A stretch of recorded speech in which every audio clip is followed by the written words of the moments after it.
අද අපිට විශේෂ තෑගක් හම්බුණා. හම්බුනේ ෆයඩ්ගේ ෆැඩ්ඩේ අම්මගෙනුයි අපේ මුස්ලිම් යාළුවෝ එයාලගේ අවුරුද්ද වෙනුවෙන්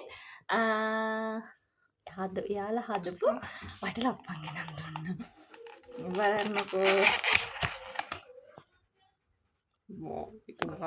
නිකන් අර මාර ෆ්‍රෙෂ් සුවඳක් එන්නේ හොඳේ. මේ බලන්න එක සර්ෆේස් එකට තියෙන විදිය. අපි ඉතින් අද ඒක කාලා රිවිව් කරන්න හදන්නේ.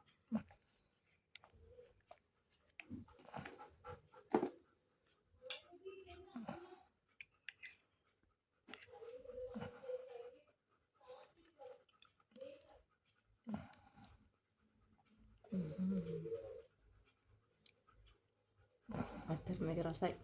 අර ඒක ෆ්‍රෙෂ් ගතිය තියෙනවා. ඒ වගේම මේ කියන්නේ සීනි ඒව ඔක්කොම එකම ගානට තියෙනවා. ඇත්තට මේක රහයි. මං කාලේ දින වටලප්පන් වලින් හොඳම වටලප්පන් එක. ඇත්තට මේක 10න් 10ම දෙද හැකියි ඒ තරම් රහයි ඇත්තටම.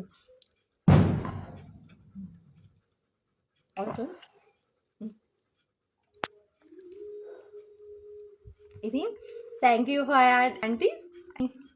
ඔයාගේ ඔයාලේ වටලප්පන් එක ඇත්තටම රහම රහයි. එහෙනම් ඔයගොල්ලන්ට සුබ රාමදාන් එකක් වේවා. ඉතින් එන්න